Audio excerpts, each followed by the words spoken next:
bienvenue dans cette nouvelle vidéo de la série Maîtriser les bases du code avec JavaScript. Cette deuxième partie intitulée Créer votre premier fichier JavaScript va s'articuler en trois grands axes qui sont appréhender la notion d'algorithme, contrôler du code grâce aux conditions et répéter du code grâce aux boucles. Nous allons donc parler de ce que c'est qu'un algorithme. Alors, en tant que développeur, vous rédigez du code dans le but de développer un programme informatique. Vous allez donc écrire en JavaScript un ensemble d'instructions et d'opérations qui seront exécutées par un ordinateur dans un but bien précis. Dans notre cas, un algorithme est donc une façon de concevoir des étapes d'un code dans le but de résoudre un problème donné. Mais avant de passer à l'exécution, nous allons d'abord installer notre environnement de développement. Pour ma part, j'utilise Visual Studio Code, c'est mon IDE. Donc, après avoir installé l'IDE, nous allons donc créer un nouveau fichier HTML qui est bien ici dans le projet index.html, dans lequel nous allons y ajouter cette structure de base et avec ce bout de code, nous allons lier notre fichier JavaScript à ce fichier HTML. Le fichier JavaScript lui-même créé en amont. Et pour vérifier que notre JavaScript qui contient ces petites instructions est bien connecté à notre fichier HTML, nous allons ouvrir notre fichier HTML dans le navigateur en double-cliquant juste sur celui-ci et nous verrons bien que celui-ci est affiché. Et comme c'est du JavaScript, nous allons donc partir en inspection et sur console. Là, nous voyons bien le programme est fonctionnel. Hello World, démarrage du programme, Sophie, tu as 21 ans. Voilà, preuve que le JavaScript est bien connecté à notre fichier HTML. Donc, nous allons poursuivre directement à comment contrôler notre code grâce aux conditions. Voici du code préparé en amont.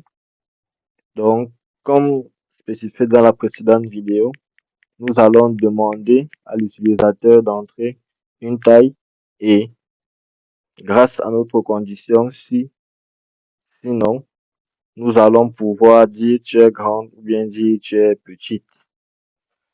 Donc, comme vous voyez, la syntaxe de la condition sinon est très simple. If, condition à vérifier, parenthèse, instruction, sinon, parenthèse, instruction. Donc, la condition ici est un test dont le résultat est soit vrai, soit faux et exécute une instruction en fonction du résultat du texte. Ici, si la taille entrée par l'utilisateur est supérieure ou égale à 110, nous allons afficher Sophie, tu es grande.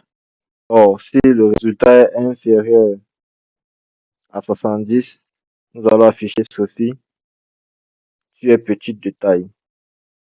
Nous allons continuer avec un autre type de condition qui est switch. Parce que switch est utilisé dans le cas où nous avons un nombre précis de résultats possibles. Or, nous utilisons if, else ou d'autres cas. Donc, ici, nous faisons d'une constante le mot, donc nous en compte concernant le mot, et le mot d'utilisateur, on va lui demander de rentrer ce même mot. Et avec la condition switch, nous allons voir que si le mot en question est on va afficher bravo. S'il a peut-être rentré crétin, on va afficher reste correct. On a de même pour mécréant. Or, s'il a écrit vilain, nous allons juste lui renvoyer soyez gentil. Ou par défaut, si il a rentré, il n'a pas bien rentré le mot en question, nous allons afficher voilà, vous avez fait une erreur de frappe. Donc, sans plus tarder, nous allons partir vérifier ceci. Donc, nous allons recharger la page. Et voilà, on nous demande d'entrer une taille en centimètres. Comme je vous ai dit, la condition ici, c'est que la taille soit supérieure ou égale à 70 pour afficher grande. Donc, si je remplis 100, vous allez juste voir, Sophie, tu es petite de taille. Là, c'est le premier test. Et maintenant, nous sommes au niveau de ce test-ci, de cette ligne-ci, où on demande d'entrer le mot bonjour J. Donc, si effectivement j'entre, par exemple, crétin,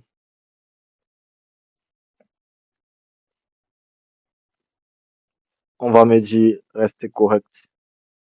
Donc, nous allons revérifier une deuxième fois. Entre la taille en centimètres, si j'entre 300, nous allons voir que Sophie, tu es grande. Si ici j'écris réellement bonjour, bonjour J, nous allons voir bravo. Donc, voici ce à quoi servent les conditions. Nous allons, sans plus tarder, passer aux boucles.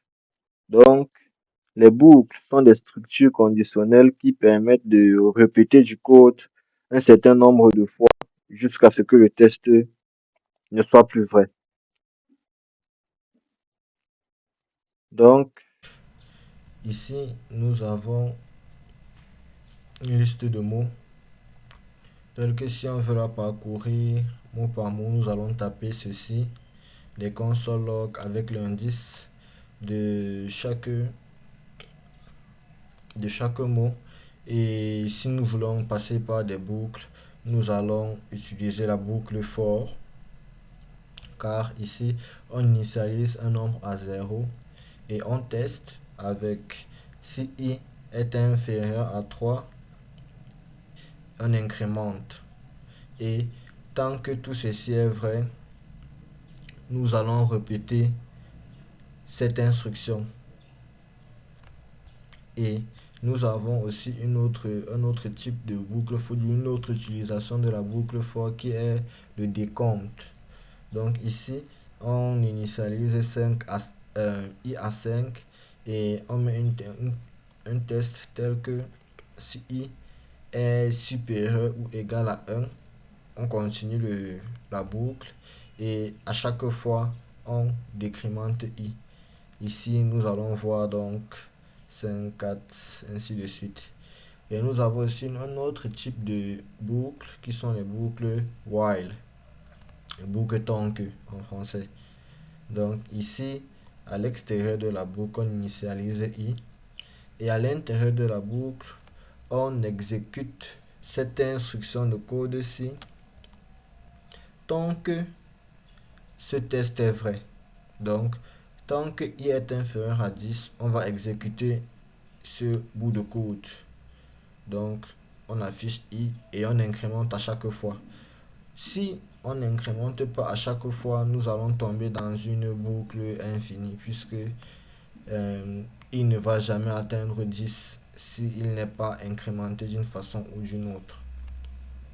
Donc, sans plus tarder, nous allons passer à la vérification de nos boucles. Voilà, nous allons recharger notre page et nous allons voir ici la première façon de lister les mots du tableau. La deuxième façon de les lister avec la boucle for. Et comme j'ai dit, un compte à rebours qui décompte de 5 à 1 avec la boucle donc qui comptait justement de 0 à 9 parce que on a dit strictement inférieur à 10. Donc 10 ne fait pas partie de cette solution. Donc, et ça c'est la fin de notre vidéo, de la première partie de cette deuxième partie, désolé. Donc, la suite de cette vidéo va porter exclusivement sur les fonctions. Donc, organiser le code grâce aux fonctions. Merci à tous d'avoir suivi cette vidéo. On se retrouve pour la prochaine.